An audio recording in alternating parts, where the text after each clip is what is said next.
नमस्कार दोस्तों, मैं हूं शिवेंद्र प्रकाश द्विवेदी और आप देख रहे हैं आपका अपना channel plastics today. Sameer Joshi वर्तमान में इंडियन प्लास्टिक इंस्टीट्यूट (आईपीआई) के गवर्निंग काउंसिल के चेयरमैन हैं और भारत की प्लास्टिक इंडस्ट्री में एक प्रतिष्ठित नाम माने जाते हैं। वे न सिर्फ एक अनुभवी प्रोफेशनल हैं, बल्कि प्लास्टिक रिसाइकलिंग और सस्टेनेबिलिटी के क्षेत्र में एक सक्रिय विचारक और मार्गदर्शक भी। उनका योगदान नीति निर्माण, इंडस्ट्री, एकेडमिया समन्वय और जागरूकता अभियानों में अत्यंत सराहनीय रहा। समीर जी आईपीआई के माध्यम से तकनीकी शिक्षा, रिसर्च और इंडस्ट्री अपस्किलिंग को एक नई दिशा देने का कार्य कर रहे हैं। वे युवाओं को प्लास्टिक उद्योग से जोड़ने और इसके प्रति सकारात्मक सोच विकसित करने में विश्वास रखते हैं। आज हम उनसे जानेंगे प्लास्टिक इंडस्ट्री की बदलती तस्वीर, शिक्षा और तकनीक की भूमिका और वह दृष्टि जो भारत को सस्टेनेबल प्लास्टिक हब बनने की ओर ले जाता है।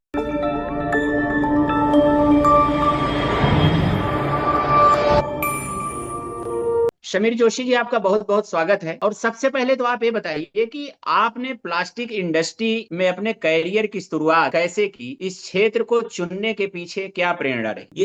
ये कहानी है 1986, जब मैं 12वीं कक्षा पास हुआ। मेरे पिताजी डॉक्टर अरुण जोशी ये मैकेनिकल इंजीनियर है और उनका कार्य क्षेत्र काफी बड़ा है और उस समय वो मेटल में काफी काम करते थे। उन्होंने उस समय ये प्लास्टिक, ये नया मटेरियल आ रहा है और तुम इसमें कुछ काम करो, ये उनकी सोच थी। और मैं पूना के महाराष्ट्र इंस्टीट्यूट ऑफ टेक्नोलॉजी, ये कॉलेज है, उस समय महाराष्ट्र इंस्टीट्यूट ऑफ टेक्नोलॉजी ने ये कोर्स पहली बार भारत में बीई 4 वर्ष का जो बैचलर ऑफ इंजीनियरिंग कोर्स से ये प्लास्टिक इंजीनियरिंग चालू किया था। उसको पॉलीमर इंजीनियरिंग भी बोलते हैं। तब मेरे पिताजी की विचारधारा थी कि मेटल तो इतना साल से है, ये नया मटेरियल है, तुम इसमें सीखो और आगे अपने कंपनी को कैसे बढ़ाओ, इसका सोचो। उन्होंने काफी अच्छा एक उदाहरण दिया। एक American society of metals, ASM करके बहुत पुरानी संस्था है, अमेरिकन सोसाइटी ऑफ मेटल्स। उस जमाने में जब मैं 12वीं पास हुआ, उस संस्था ने उनका नाम चेंज करके अमेरिकन सोसाइटी ऑफ मटेरियल्स रखा। वो मेटल्स की जो संस्था है, उन्होंने भी ये देखा कि मटेरियल्स में कितना प्रगति हो रही है और उन्होंने वह नाम रखा। फिर इस तरह से मैं पॉलीमर इंजीनियरिंग का चयन करके बी पॉलीमर 1990 में वो पास हुआ। उसके बाद मैंने मेरा पिताजी का धंधा ज्वाइन किया, बिजनेस ज्वाइन किया। वो धंधा का नाम, बिजनेस का नाम था एजे इलेक्ट्रॉनिक्स। हम रेफ्रिजरेटर के लिए जो फ्रीजर बॉक्स रहता है वो मेटल का, उसका हम पूरे रेफ्रिजरेटर इंडस्ट्री के लिए मेटल बॉक्स का जो फ्रीजर बॉक्स वो सप्लाई करते थे। तो तब उन कंपनियों ने नए लाइन चालू की, वॉशिंग मशीन लाइंस की, 1992 के आसपास है। और हम वोल्टास, गोदरेज, केल्विनेटर, इस कंपनी से काफी साल से जुड़े थे, क्योंकि हम रेफ्रिजरेटर के उनको फ्रीजर बॉक्स पहले देते थे। तो उन्होंने हमने उनके वेंडर थे, तो उन्होंने बोला कि आप इतने साल से हमसे जुड़े हैं और हम अभी आप वॉशिंग मशीन चालू कर रहे हैं, तो क्यों ना आप हमें वॉशिंग मशीन के प्लास्टिक के पार्ट्स करके दो। तो इस तरह से मेरी शुरुआत हुई। मेरे पहली कंपनी का नाम जो है वो प्रोग्रेसिव पॉलीमर्स करके है। हमने 1994 में वो चालू की और 1994 से भारत के सब वॉशिंग मशीन इंडस्ट्री को 1 किलो के अंदर हम वॉशिंग मशीन के जो पुर्जे रहते हैं प्लास्टिक के, वो सप्लाई करने चालू किए। यह मेरी प्लास्टिक शुरुआत है और अभी भी मैं प्लास्टिक मोल्डिंग में कार्यरत हूँ। अच्छा, इस क्षेत्र को चुनने के पीछे क्या प्रेरणा रही? प्लास्टिक ये मटेरियल 1980 के जमाने से आ रहा है और मेरे पिताजी की प्रेरणा कि तुम कुछ नया सीखो, नया मटेरियल सीखो और उसमें जो मेटल के जो पार्ट्स है वह प्लास्टिक से रिप्लेस हो रहे हैं, उसकी खोज करो। तो वह प्रेरणा थी और मैंने फिर बाद में उसमें संशोधन करके, मेरा एक पेटेंट भी था उस टाइम में, और वह मेटल टू प्लास्टिक कन्वर्जन करके हमने कुछ पार्ट्स वॉशिंग मशीन के लिए डेवलप किए। तो ये जो सीखा था कॉलेज में, फिर बाद में मैं 1 साल अमेरिका भी उस जमाने में गया था। उधर का उस टाइम से पढ़े होके प्लास्टिक का जैसा धीरे धीरे इस्तेमाल भारत में 90 के दशक में चालू हुआ, उसमें मैं थोड़ा सा सीख के उसमें कार्यरत रहा। इंडियन प्लास्टिक इंस्टीट्यूट के साथ आपका जुड़ाव कैसे शुरू हुआ और यह यात्रा कैसी रही? मैं 1990 में प्लास्टिक इंजीनियरिंग की डिग्री लेकर पास हुआ। उस टाइम हमारे कॉलेज के जो प्रोफेसर एमवी जोशी सर थे, जो हेड ऑफ डिपार्टमेंट थे, वो काफी रिस्पेक्टेड नाम थे। उस टाइम वह इंडियन प्लास्टिक इंस्टीट्यूट के ऑफिस बेरर थे। आईपीआई की शुरुआत इंडिया में, भारत में 1985 से चालू हुई, और तब जैसे पूना में एमआईटी कॉलेज चालू हुआ, तो आईपीआई ये संस्था इंडियन प्लास्टिक तो उससे जुड़ी रही। तो उन्होंने प्रेरित किया कि तुम आईपीआई से मेंबरशिप लो और इस संस्था से जुड़ो, जो इसका काम ये है कि भारत में प्लास्टिक की तकनीकी इंफॉर्मेशन देने की, पढ़ने की, सिखाने की और समझने की ये संस्था है। उस जमाने में मुझे गर्व होता है आपको बताने के लिए कि 90 के साल में इंडियन प्लास्टिक इंस्टीट्यूट ये एकमेव संस्था थी कि जिन्होंने हम आईटीआई इंडियन टेक्नोलॉजिकल इंस्टीट्यूट, तो आईपीआई ने 100 आईटीआईज में प्लास्टिक प्रोसेसिंग कोर्स चालू किया, और हमारे जो फाउंडर आईपीआई के चेयरमैन है और सब दिग्गज लोग हैं, उन्होंने ये प्लास्टिक प्रोसेसर्स कोर्स आईटीआई में चालू किया। फिर आगे आईपीआई की कार्यरत और कार्यसीमा बढ़ी। हम सीपेट जो जानी मानी संस्था है उसके फाउंडर मेंबर भी है, और जिधर जिधर प्लास्टिक की तकनीकी इंफॉर्मेशन लगती थी हम उसमें इन्वॉल्व होते थे। आपकी दृष्टि में लीडरशिप का सही अर्थ क्या है, खासकर एक टेक्निकल संस्थान में? मेरे ख्याल से टेक्निकल लीडरशिप ये जो आज जरूरत है, कि क्योंकि क्या है कि टेक्नोलॉजी इतने फास्ट चेंज हो रही है, उसे सीखे और इसको हम आगे की पीढ़ी के लिए सिखाए। और प्लास्टिक्स ये ऐसी चीज है कि आज बहुत नेगेटिव उसका प्रचार हो रहा है, लेकिन ये हमको ये सीखना है कि हमारे जो सीपेट के डायरेक्टर जनरल साहब है, उन्होंने काफी अच्छा एक वर्ड कॉइन किया है, वो मैं उसको दोहराना चाहता हूं।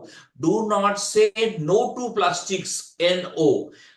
We should know plastics, KNOW plastic, from no plastics to know plastics, ये मिशन होना चाहिए।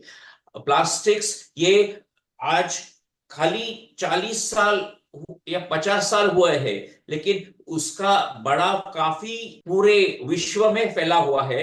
और इसका इंपॉर्टेंस हमने ये भी जाना है कि कोविड के टाइम यही प्लास्टिक ने कितने सपोर्ट किया हेल्थ के लिए। तो हमें ये करना है कि तकनीकी और साइंटिफिक नॉलेज से प्लास्टिक की ओर देखना है, खाली उसकी निगेटिविटी नहीं दिखनी है। और हम प्लास्टिक इंडस्ट्री में ये जरूर कहते हैं कि जिधर प्लास्टिक के इस्तेमाल नहीं चाहिए उसको करो, लेकिन मेरे एक दूसरी एक भावना में हम रिड्यूस, रीयूज, रिसाइकल बोलते हैं। मैं उसके साथ और एक शब्द जोड़ना चाहता हूं, respect. Respect our waste, respect our plastics. अगर उस मटेरियल को हम रिस्पेक्ट करें और फिर सही तरह से उसका इस्तेमाल करें, अगर नहीं चाहिए तो न इस्तेमाल करें, तो ये प्लास्टिक का नजरिया होना चाहिए। समीर जी, आपके करियर में कौन सा ऐसा क्षण रहा जिसे आप निर्णायक मानते? मेरे करियर में मैं मेरी संस्था इंडियन प्लास्टिक इंस्टीट्यूट की ओर से प्लास्टिक इंडिया फाउंडेशन पे नॉमिनेट हुआ काम करने के लिए, और 2014 से नमामि गंगे स्वच्छ भारत मिशन चालू हुआ, उससे मैं जुड़ा गया। और वो मेरा जो मोल्डिंग का सब काम था, उसमें से मेरे एसोसिएशन ने मुझे एक नया मोड दिखाया प्लास्टिक रिसाइकलिंग की ओर से। और 2014 से मैं नमामि गंगे में शामिल हुआ, और एक ऐसी एक मोड़ आई कि कभी जिंदगी में सोची नहीं थी कि 2018 में मैं प्लास्ट इंडिया, आईपीआर, बाकी के जो संस्था है उनके एसोसिएशन से हमने एक गिनीज वर्ल्ड रिकॉर्ड किया, जो एक टी शर्ट बनाया, जो गिनीज वर्ल्ड रिकॉर्ड में हूं, जो सबसे बड़ा T shirt 99 meters in length and 69 meters in width, जिसका वजन लगभग 2.5 टन था। हमको ये दिखाने के लिए था कि 1 लीटर की पानी की बोतल अगर आप न फेंके तो उसका एक टी शर्ट हो सकता है जो एक बच्चे को कपड़े की तरह वो पहन सकता है। वो टी शर्ट ये सक्सेस नहीं था, मेरा टर्निंग पॉइंट नहीं था। वो बच्चा जो टी शर्ट था, हमने बाद में उस टी शर्ट को 10,000 छोटे टी शर्ट्स में सिलाया, और बच्चा किधर तो एक गांव में वो पहन रहा है। तो अचीवमेंट थी ये मेरे लिए, बहुत एक इमोशनल मोमेंट था। और इसी करियर में ये करते हुए मेरी पीएचडी भी हुई, तो ये मुझे लगता है मेरा टर्निंग पॉइंट था। और नजर बदलो नजरिया बदलेगा, ये मेरा धारणा इस रिसाइकलिंग की ओर के हो गई। शमीर जी, नई पीढ़ी entrepreneur award constitution club Delhi में हुआ था, उस कार्यक्रम में आप मौजूद थे, तो इस अवार्ड समारोह के बारे में थोड़ा सा जानना चाहेंगे, आपसे पूछना चाहेंगे कि कैसा एक्सपीरियंस रहा आपका। और इसी के साथ जुड़ा हुआ एक सवाल और, कि जो युवा प्रोफेशनल्स हैं उनके लिए कौन सा मूल्य सबसे जरूरी है। ये नई पीढ़ी अवार्ड ये बहुत एक अच्छे कदम है। और नई पीढ़ी, क्योंकि भारत में हम देख रहे हैं ये नई पीढ़ी भारत को आगे गतिशील और सुदृढ़ बनने में काम कर रहा है। और आपने जो नए पीढ़ी के लोगों का जो सम्मान किया, जिन्होंने अच्छा काम करके दिखाया है, उनके लिए ये बहुत एक प्रेरणादायक फंक्शन रहा, जिसमें कि इंडस्ट्री के लोग तो काफी है, लेकिन ये नए पीढ़ी अपने कंफर्ट जोन से निकल के अपना योगदान दे रहे हैं, वो काफी सराहनीय है। और आपने जो पहल की कि देश के हर कोने से अर्जियां मंगाई, और वो उसकी छानबीन करके एक एक्सपोर्ट कमेटी से पूरे ट्रांसपेरेंसी से हुआ था, ये एक बहुत अच्छी पहल है। काफी अवार्ड फंक्शन रहते हैं, लेकिन ये अवार्ड फंक्शन ऐसा था कि सच में नई पीढ़ी को जो प्रोत्साहन देना चाहिए, जिसको मार्गदर्शन किया जाना चाहिए, वो अपने एक पहल की। तो मैं हमेशा ये फंक्शन को यादगार बन के मेरे मेमोरी में रहेगा हुआ। समीर जी, ये तो आपका एक व्यक्तिगत दृष्टिकोण हुआ। अब थोड़ा उद्योग संबंधी दृष्टिकोण, आपका जो उद्योग संबंधी अंतर्दृष्टि है, आप जो इनसाइट इंडस्ट्री, उसके बारे में हम आपसे बातचीत करेंगे। और भारतीय प्लास्टिक उद्योग की जो वर्तमान स्थिति है, इस पर आप क्या राय रखें। आज भारत में पर पर्सन पर ईयर खाली 15 किलो प्लास्टिक का इस्तेमाल हो रहा है, और पूरे विश्व में ये सबसे कम है। और हमारी जो तरक्की हो रही है, उसमें से प्लास्टिक हटाना ये नामुमकिन है। 2022 में एक यूनाइटेड नेशंस ने एक नई पहल ली ग्लोबल प्लास्टिक ट्रीटी करने के लिए। यानी सब जो देश उसमें ये शामिल होंगे और एक ट्रीटी करेंगे कि प्लास्टिक का सही तरह से उपयोग हो, और आगे जाके उसका वेस्ट मैनेजमेंट हो। उन्होंने कहा कि उसका एक पहलू ऐसा है कि आप प्लास्टिक प्रोडक्शन कम करो, लेकिन भारत ने पहली बार एक बहुत प्रैग्मेटिक व्यू लिया है। लीडरशिप ने, इंडस्ट्री लीडरशिप, पॉलिटिकल लीडरशिप, सब इन्होंने प्रैग्मेटिक व्यू जो लिया है कि हम प्लास्टिक का प्रोडक्शन कम नहीं कर सकते। भारत जैसे विकासशील देश में प्लास्टिक का प्रोडक्शन कम नहीं कर सकते। हम प्लास्टिक वेस्ट मैनेजमेंट और circular economy, design for recycling, ऐसे नए नए कंसेप्ट लाके प्लास्टिक्स का जो बदनामी हो रही है, उसका करेक्ट वेस्ट मैनेजमेंट कैसा हो वो देखे। यह एक पहल बहुत सराहनीय है। इंडियन प्लास्टिक्स इंस्टीट्यूट जो कि अब 40 साल हो गई है, और मुझे सौभाग्य है कि मैं इस संस्था का चेयरमैन हूं।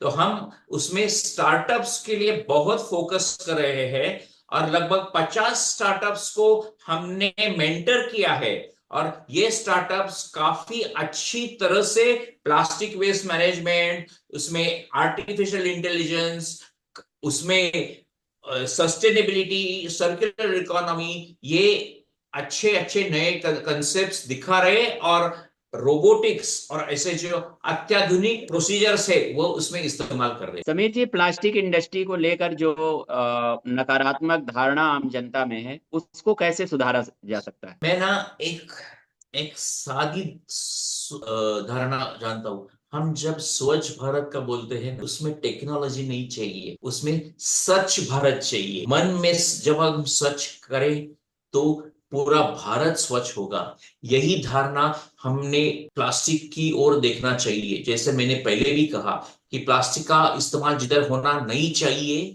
वह नहीं होना चाहिए। और एक हमारे प्लास्टिक इंडस्ट्री के मित्र हैं, उन्होंने बहुत अच्छी एक लाइन बताई है, plastics do not litre, people do. हम बिल्कुल। प्लास्टिक्स को लिटर करते हैं और प्लास्टिक के ऊपर आरोप करते हैं। ये कंज्यूमर की जो और जनता की जो एक नजरिया है कि एक गाय प्लास्टिक खाती है, गाय को प्लास्टिक से प्यार नहीं है, गाय को प्लास्टिक के अंदर के खाने से प्यार है। तो हम छोटी छोटी पहल करके, ये तो संभव नहीं है कि प्लास्टिक तो हटा दे आज। तो जैसे प्लास्टिक का इस्तेमाल सही ढंग से करे, उसको कूड़ा में न फेंके, अच्छी तरह से करे, यह एक नजरिया जब तक हर देशवासी न देखे उससे छुटकारा नहीं। समीर जी, इंडियन प्लास्टिक इंस्टीट्यूट की वर्तमान में क्या प्रमुख गतिविधियां? इंडियन प्लास्टिक इंस्टीट्यूट, मैंने जैसे आपको बताया कि भारत में जो टेक्निकल एजुकेशन, ट्रेनिंग, सेमिनार्स, इसमें प्लास्टिक्स का करेक्ट इस्तेमाल इसमें भाग लेती है। और पूरे साल में लगभग 25 से 30 सेमिनार्स पूरे भारत में होंगे। इसके अलावा हमारे जो सीनियर लोग हैं वो ब्यूरो ऑफ इंडियन स्टैंडर्ड्स के मेंबर है, जो पॉलिसी होती है स्टैंडर्डाइजेशन में उसमें भाग लेते हैं। नीति आयोग में उसके मेंबर्स है। और हम टेक्निकल एजुकेशन के लिए प्लास्टिक का कैसा अच्छी तरह से लोगों को समझाए, इसकी पहल है।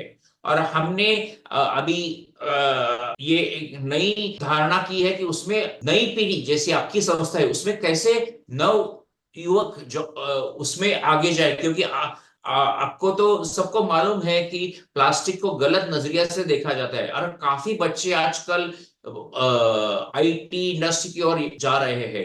लेकिन उधर भी अभी इश्यू चालू हुए हैं, और जो बेसिक इंजीनियरिंग है, mechanical engineering, civil engineering, electrical engineering, उसकी ओर वापस अभी फोकस हो रहा है। उसी तरह से हमको प्लास्टिक्स को सही दृष्टिकोण से देखना है और उसका प्रचार करना है।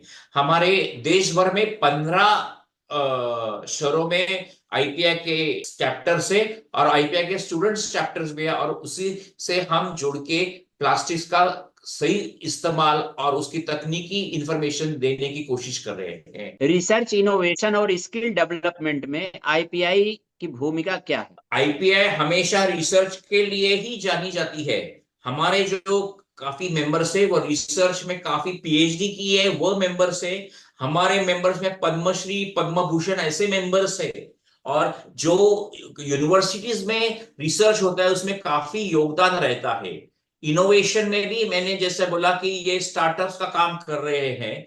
और स्किल डेवलपमेंट में आईपीआई ने स्किल डेवलपमेंट का एक मिशन जैसा काम लिया है, जो उसके यंग बच्चों को, और जो तकनीकी मशीन फिटर हो या ये उसका उनको प्राथमिक ट्रेनिंग देके उनको जॉब लगे, इसकी हम कोशिश कर रहे हैं।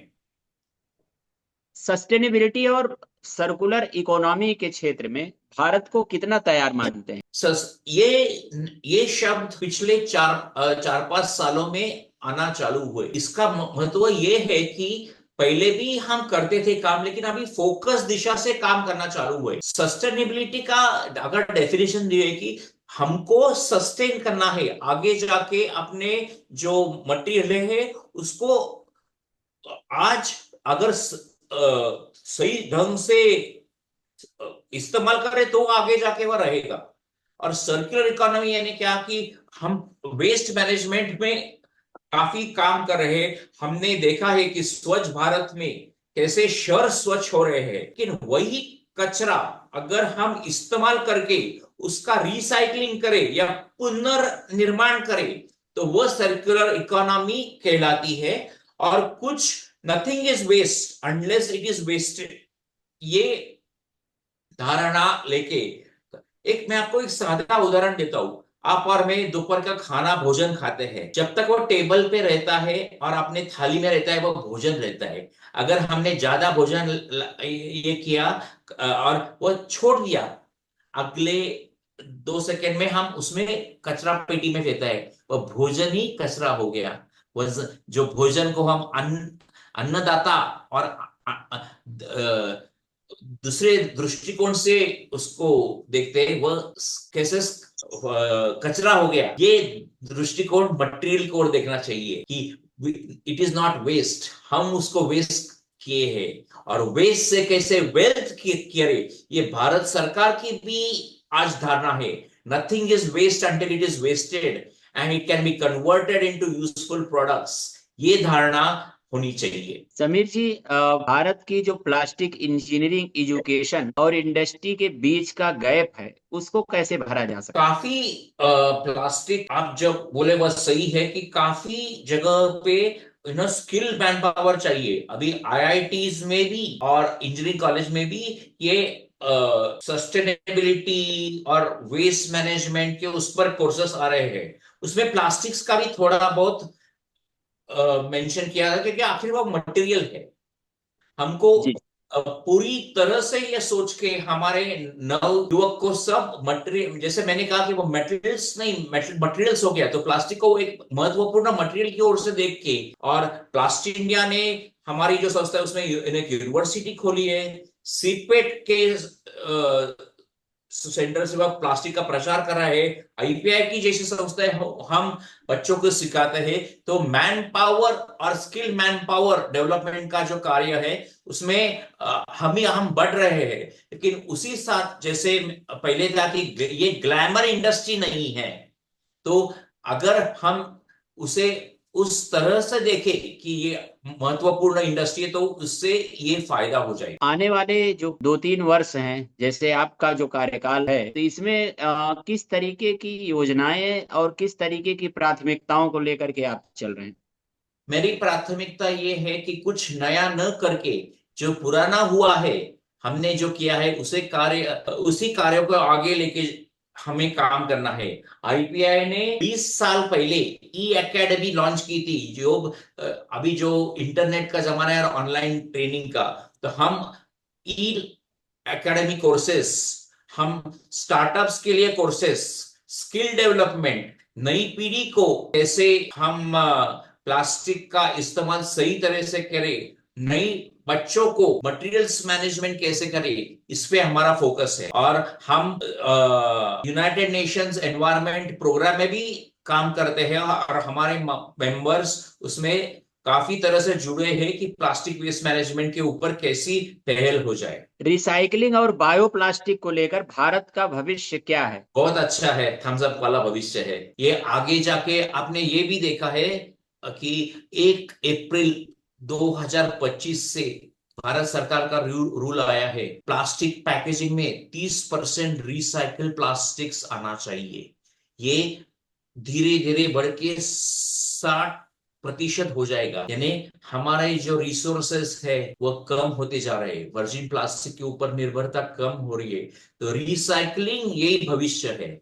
और बायोपॉलीमर से इसमें दो अलग चीजें, अल्टरनेटिव टू प्लास्टिक्स है, जिसकी ये नए नए मटेरियल तो रिसर्च चालू ही रहेगा और नए नए मटेरियल्स आएंगे।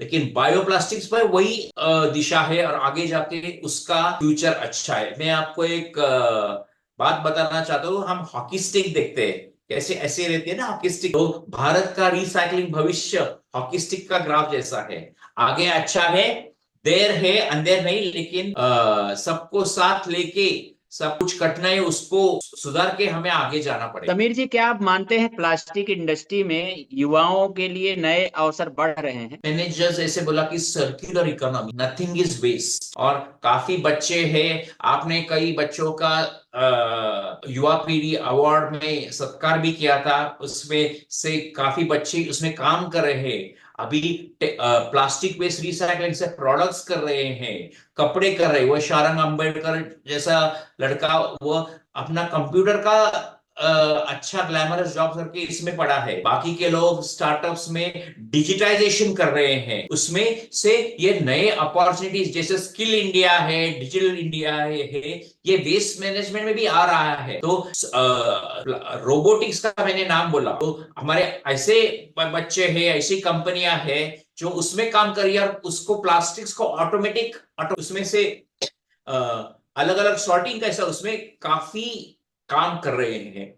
तो ये एक सराहनीय पहल है। और आगे जाके जैसे ये आईटी इंडस्ट्री है, तो आईटी इंडस्ट्री का use in the plastic industry के ऑटोमेशन बढ़ रहा है। इंडस्ट्री 4.0 हम बोल रहे हैं, जिसको अच्छी प्रोडक्टिविटी हो, तो फ्यूचर इज ब्राइट। समीर जी, आखिरी सवाल है, अगर आपको देश के नीति निर्माताओं को प्लास्टिक इंडस्ट्री के हित में कोई सलाह देनी हो तो क्या हो? प्लास्टिक इंडस्ट्री की तक इंडस्ट्री स्टेटस नहीं है, लेकिन सरकार काफी पहल करके इसके, आपको ये पता है कि भारत की plastic industry 70% small scale industry में है, और जो वेस्ट मैनेजमेंट में है वह अनऑर्गेनाइज में है। हमारे जो सफाई कर्मचारी है वह अनऑर्गेनाइज में है। उनको अगर हम मेन स्ट्रीम में लाए, उनको प्रॉपर तरीके से ट्रेनिंग दे, उनको प्रॉपर तरीके से उनका एजुकेशन देके उनको ये पहल में जुड़े। प्लास्टिक इंडस्ट्री को थोड़ा सा सपोर्ट ये चाहिए in terms of industry status. अगर लोन्स और फाइनेंशियल असिस्टेंस अच्छे दाम पे मिले तो ये इंडस्ट्री सनराइज इंडस्ट्री की ओर से, और भारत जैसे सब क्षेत्र में लीडर है, वैसे भारत भी रिसाइकलिंग इंडस्ट्री का एक लीडर होगा। और हमने देखा है कि प्रदेश के लोग आके आज इधर अपने मशीन और ये बेच रहे हैं, क्योंकि भारत का जो रिसाइकलिंग सिनेरियो है, जैसे मैंने बोला हॉकी स्टिक जैसा, वो आगे आगे ही बढ़ता जाएगा। और देश जैसे 2047 में जो हमारे 100 साल हो गए अपने स्वतंत्रता के, उस आगे के 20-25 साल में ये प्लास्टिक इंडस्ट्री और रिसाइकलिंग इंडस्ट्री काफी अच्छी तरह से सेटल हो जाएगी और बढ़ेगी। बहुत बहुत धन्यवाद डॉक्टर समीर जोशी जी।